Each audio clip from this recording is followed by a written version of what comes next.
1 Crônicas 22, 9. Olha o que Deus falou para Davi: eis que te nascerá um filho, que será homem sereno. O que é uma pessoa serena? Vamos ver no dicionário qual a definição de sereno.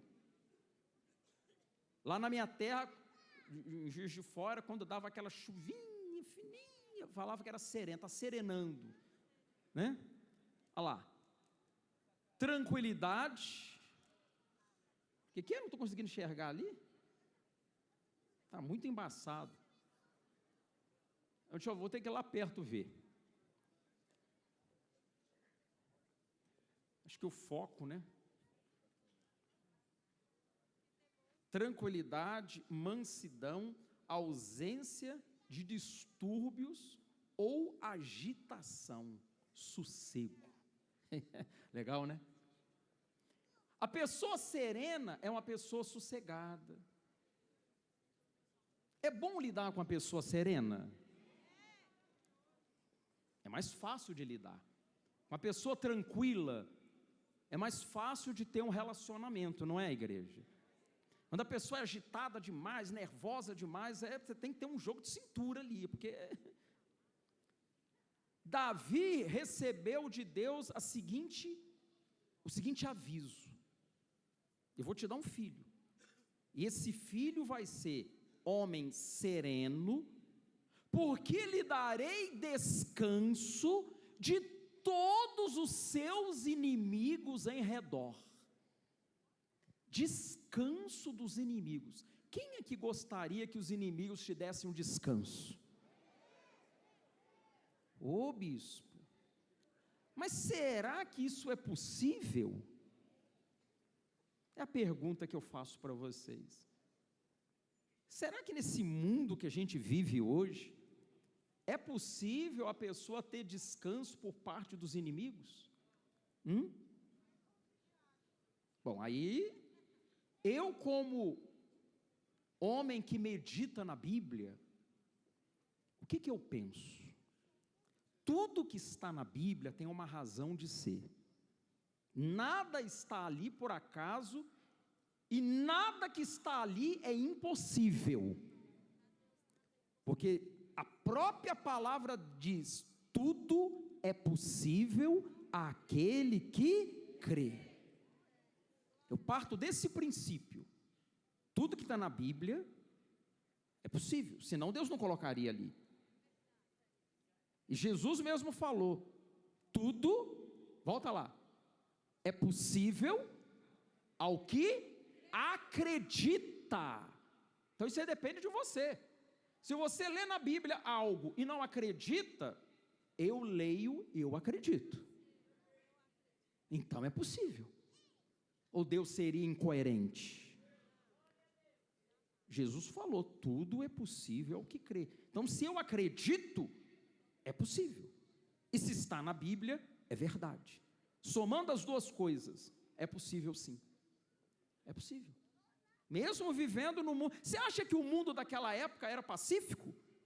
Claro que não. O mundo daquela época tinha escravidão. O mundo daquela época era guerra uma atrás da outra. O mundo daquela época era selvagem, era a lei da selva. O mundo daquela época era na espada, na lança.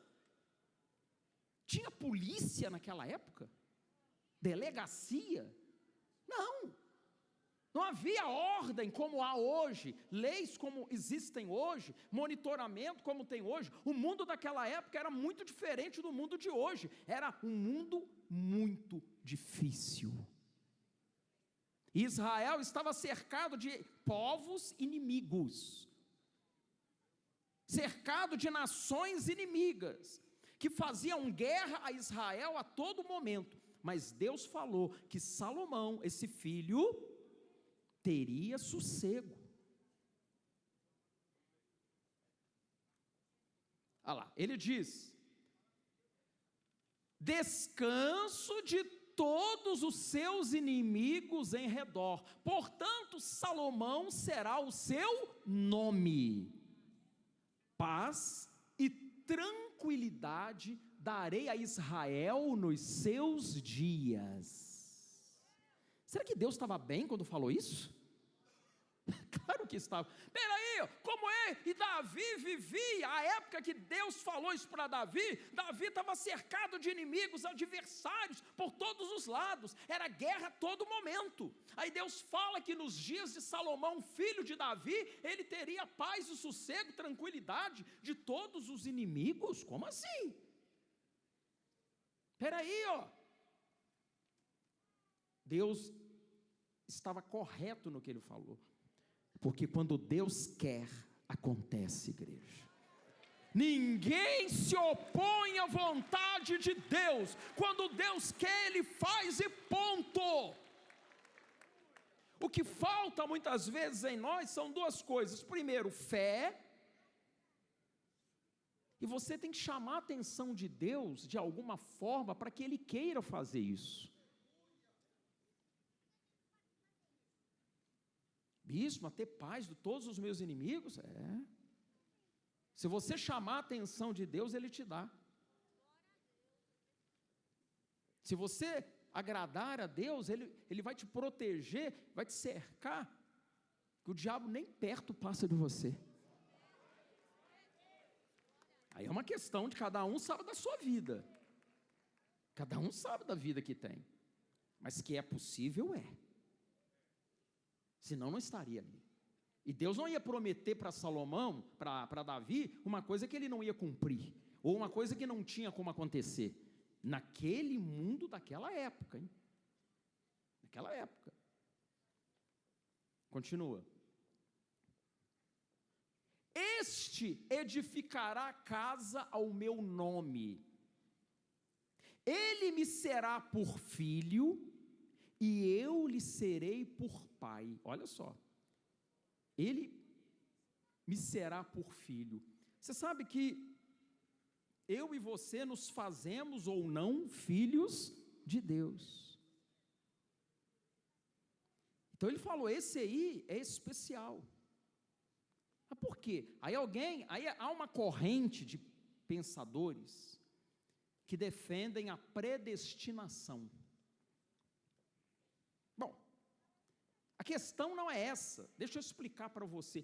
Bispo, então ele já estava predestinado, então Deus já predestinou ele?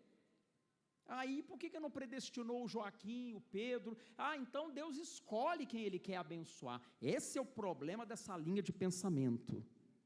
Eu já estou predestinado para sofrer, eu já estou predestinado para ser derrotado, então não tenho o que fazer. Fulano já está predestinado para ser vitorioso, para ser abençoado. Não é isso, gente.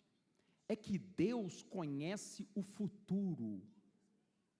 Então ele já sabe quem é que vai servi-lo de coração e quem não vai servir.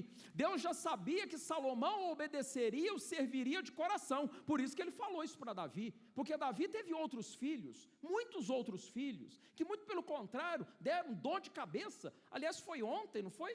Que o apóstolo pregou sobre isso, ele falou de Absalão, não foi? Falou do outro filho que violentou a irmã. Aí teve Adonias depois, ele teve vários filhos problemáticos. E por que Deus não predestinou eles? É porque Deus já sabia o que eles iriam ser, e sabia que Salomão seria um homem fiel e obediente. Então não tem predestinação, o que tem é Deus sabendo quem é quem. Ele já sabe quem é cada um de nós aqui, sabe qual é o nosso futuro, sabe se nós o amamos ou não de coração, e Ele corresponde de acordo com esse coração que você e eu temos. Essa é a diferença. Então não existe predestinação, é Deus que sabe o futuro. Quando Ele revelou para João o que ia acontecer no Apocalipse, e fala do anticristo, Deus predestinou o anticristo? Não, ele já sabia que o anticristo ia se manifestar, e avisou para João, vai ser assim, assim e assim. E o diabo, ele não consegue mudar, porque Deus já sabe tudo que ele vai fazer. Fosse assim, o diabo fazia o quê? Deus está falando que eu vou fazer desse jeito, então eu vou fazer diferente. Nem o diabo consegue mudar o futuro, porque o futuro só Deus conhece. Até o que vai acontecer com Satanás, os planos dele, Deus já sabe tudo. Por isso que o diabo já está derrotado, Deus já sabe tudo que ele vai fazer.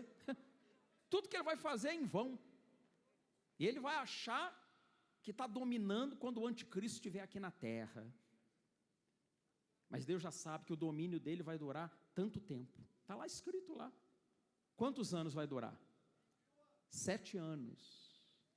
Os 7 anos de tribulação, de domínio do anticristo. Os 1000 anos do milênio vem depois. Vem depois.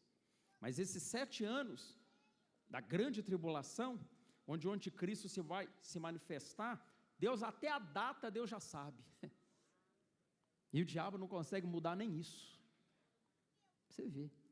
Então, no caso de Salomão, Deus já sabia do coração de Salomão, como sabia do coração de Absalão, que se rebelou contra o próprio pai, queria matar o próprio pai e tomou o trono de Israel. Deus já sabia de tudo, mas o Absalão prevaleceu, igreja? Não, não prevaleceu. No final, ele morreu feio, perdeu tudo. Então Deus já sabe. Então Deus já sabia do coração de Salomão, já sabia. E avisou o pai dele: o seu filho vai ser assim, assim, assim, e eu vou dar paz a ele de todos os lados. Olha que coisa bacana. Continua, por favor.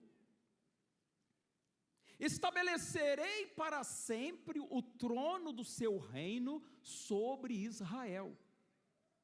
Agora, pois, meu filho, o Senhor seja contigo. Aí Davi falou para Salomão: Salomão, meu filho, o Senhor seja contigo, a fim de que prosperes. Então, gente, a prosperidade vem quando Deus está conosco. Entenda, quando eu falo prosperidade, eu não estou falando de dinheiro somente, porque as pessoas, quando a gente fala de prosperidade, pensam em dinheiro. Eu pergunto para você: dinheiro traz felicidade? Dinheiro traz conforto e possibilidades, mas o dinheiro não traz felicidade. Fosse assim, os ricos casavam-se e não se separavam, viveriam felizes para sempre, o conto de fadas. Mas você pode ver que a maioria das pessoas ricas não consegue viver muito tempo casado, separa, casa de novo, uma briga danada, uma confusão dentro de casa, filhos perdidos nas drogas. Então o dinheiro somente não traz felicidade, claro que não traz, às vezes traz até tormento. Então, prosperidade é muito mais do que apenas dinheiro, é muito mais do que isso. E Deus falou o quê? Que Salomão teria o quê? Prosperidade, se Deus estivesse com ele. Olha lá: o Senhor seja contigo, a fim de que prosperes, e edifique a casa do Senhor teu Deus, como ele disse a teu respeito. Então, para que ele edificasse a casa, construísse o templo, era necessário que Deus estivesse com ele. Deixa eu falar uma coisa para você. Se você quer edificar alguma coisa na sua vida, se você quer construir alguma coisa, e quando eu falo alguma coisa, em todos os sentidos: casamento, família, empresa, patrimônio, um sonho de repente que você quer realizar, tudo isso são edificações, coisas que eu e você construímos para nós. Se você quer ter isso, você precisa da bênção de Deus. Porque sem Deus você não vai realizar os seus sonhos. Sem Deus sozinho você não vai vencer. Jesus, ele falou claramente: sem mim nada podeis fazer. O que é nada? É nada. Sem Ele nada construímos nessa vida, nada. O máximo que pode acontecer é você edificar uma casa e ela desabar e desmoronar lá na frente. É isso que vai acontecer. Você pode até construir alguma coisa, mas vai perder tudo e grande vai ser a sua ruína. Então não adianta construir para desmoronar. Para quê? Então é melhor não construir nada. E a Bíblia fala: grande será a sua ruína. Olha lá, a casa desaba, sendo grande a sua ruína. Então não adianta. Agora, quando Deus está conosco, pode soprar o vento, pode arrojar os rios, virem as tempestades, o que construirmos em Deus não vai desmoronar, permanece firme para sempre. Seu patrimônio, sua família, seu casamento, sua saúde, todos os sonhos. O que adianta você sonhar e acordar e descobrir que não é nada daquilo? Melhor nem sonhar, né não?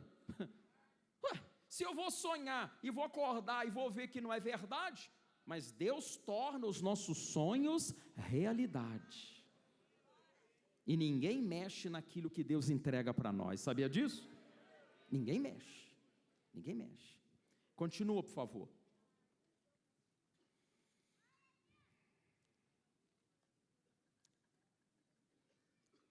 Versículo 12. Que o Senhor te conceda prudência e entendimento. Está aí uma coisa interessante: prudência e entendimento. Ele estava para ser colocado como rei de Israel. E vocês, eu já convivi nos palácios do poder. As intrigas que tem ali. Onde tem poder, tem intrigas. Você acha que lá no palácio, lá em cima, lá em Brasília, não tem intrigas? Tem.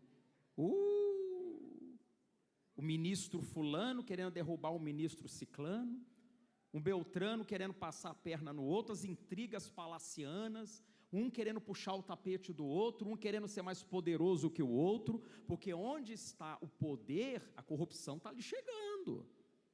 Então, Davi, que era rei e sabia destas coisas, porque ele mesmo sofreu com isso, porque o próprio filho tramou contra ele, para tomar o trono dele. Então Davi sabia dessas coisas, e ele falou para o filho dele: filho, você tem que ser o quê? Prudente. Você tem que ter prudência e sabedoria, porque você vai lidar com gente gananciosa, gente maldosa, gente perversa, que vai querer te atrapalhar. E no mundo que nós vivemos não existe gente maldosa e perversa querendo atrapalhar a nossa vida? Tem ou não tem? Tem. Gente fofoqueira, gente mentirosa, gente querendo tomar o que é seu, gente torcendo pelo seu fracasso, e pessoas que trabalham firmemente para destruir a sua vida. Então ele falou: para você lidar com esse tipo de coisa, você tem que ser o quê? Prudente. Prudência. Não adianta querer ser afoito. Não, prudente. E ter entendimento. Para que, quando regeres sobre Israel, ou seja, quando você reinar sobre Israel, guardes a lei do Senhor teu Deus. Ou seja, diante destas coisas todas que vão te cercar, que a lei de Deus seja o teu balizamento. Ou seja, como que eu vou lidar com gente mentirosa, fofoqueira, perversa? Como é que eu vou fazer com pessoas me aconselhando coisas ruins? Obedece a lei de Deus, e você vai ser bem sucedido. Foi isso que Davi orientou para ele. Cuidado, Salomão. O sucesso vem de você ter o cuidado de obedecer à lei de quem? O seu sucesso vem disso. Para você ser bem sucedido em qualquer coisa que você fizer na sua vida, isso vem exatamente de você ter o cuidado de obedecer à lei de Deus. Olha lá. Não cesses de falar deste livro da lei. Que livro da lei é esse? A palavra, a Bíblia.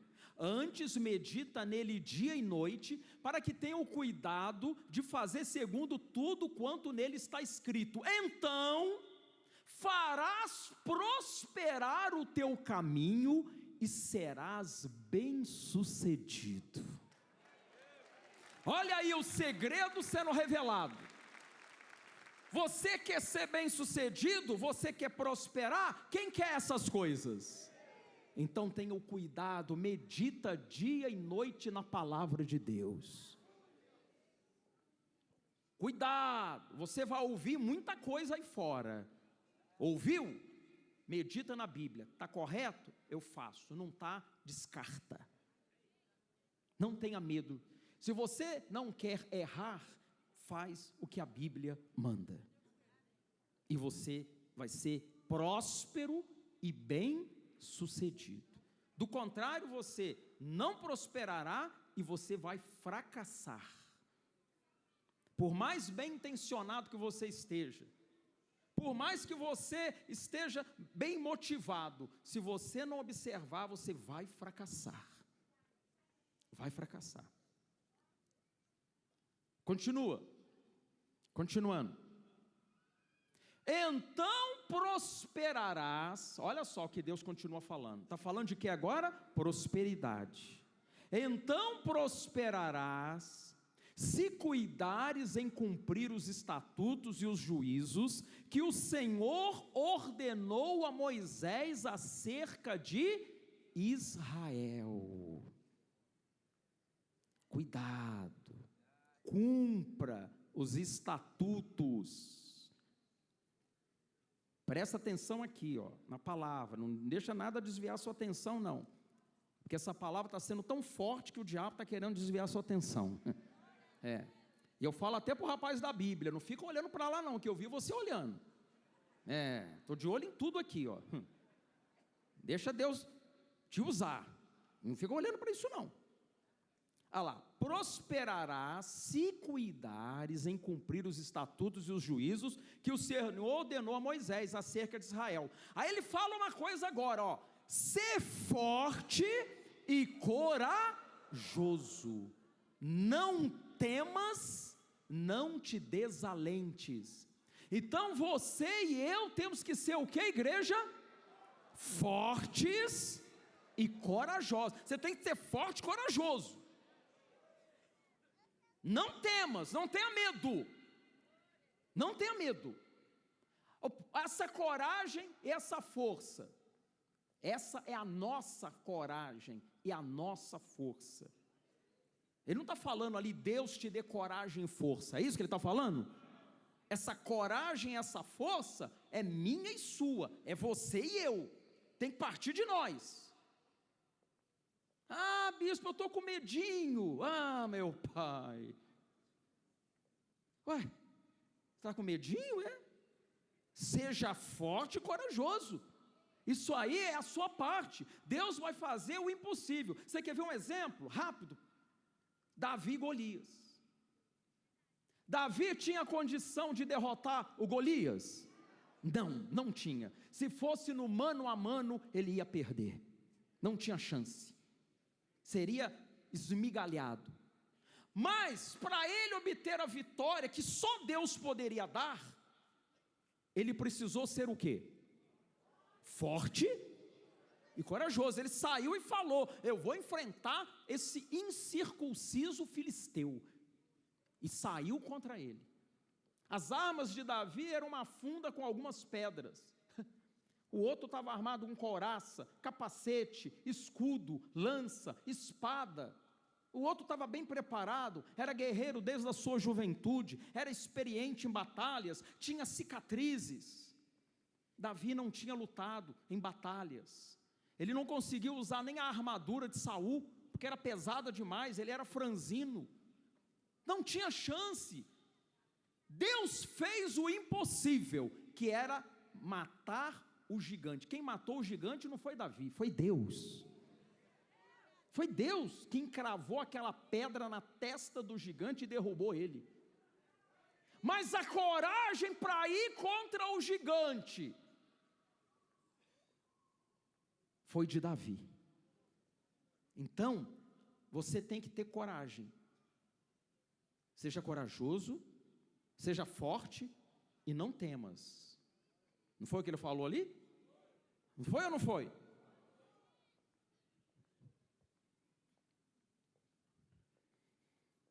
Ser forte e corajoso, não temas e não te desalentes. Tem gente que desanima.